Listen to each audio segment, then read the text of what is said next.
L'any 1153, Guillem de Montcada va elevar una petició per construir un alberg per viure-hi amb la seva esposa. El cavaller de Montcada era un dels més distingits de la noblesa catalana i d'altres senyors principals van seguir el seu exemple, establint-se al carrer fundat pel de Montcada.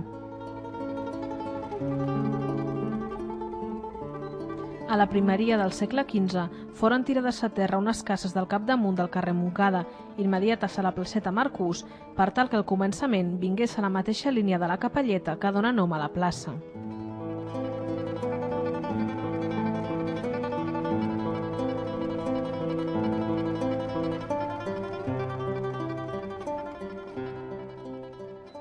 El carrer Montcada estigué format només per palaus de la millor noblesa de la terra i els viatgers que visitaven Barcelona restaven admirats de la seva grandiositat.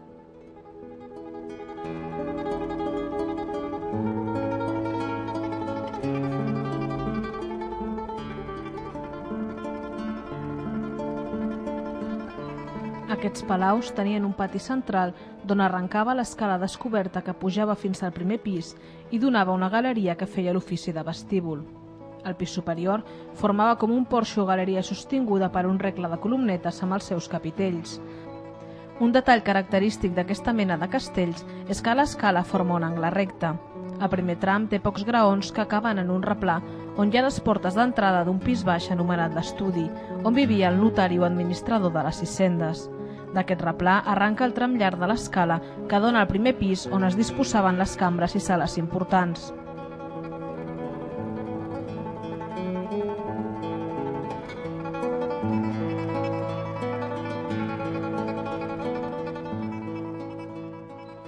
En l'actualitat, els principals palaus del carrer Montcada es troben en perfecte estat de conservació i són seu de galeries d'art, entitats culturals i museus.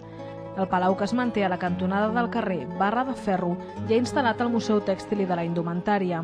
Els seus propietaris originals eren els marquesos de Lleó i és el que més conserva el caràcter i fesomia de tots els vells casals d'aquest carrer. Davant d'aquest palau n'hi ha un altre també important. Pertanyia al noble Berenguer d'Aguilar i avui dia és seu del Museu Picasso.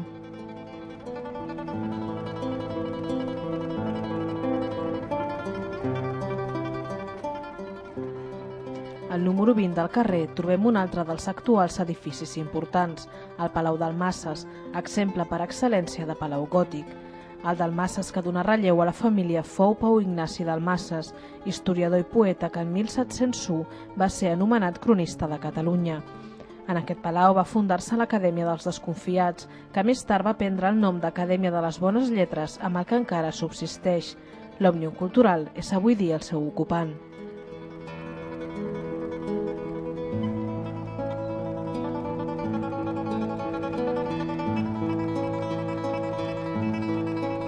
La casa assenyalada amb el número 25 pertanyia a la noble família del Cervelló i en ella va néixer la mercedària barcelonina Santa Maria de Cervelló o dels Socors. El Palau Cervelló va passar més tard a mans dels germans Júdice i se'l va conèixer com la Casa dels Genovesos.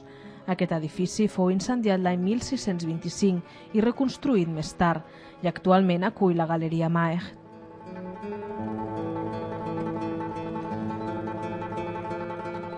El carrer de Montcada sempre va ser un dels més importants de la ciutat.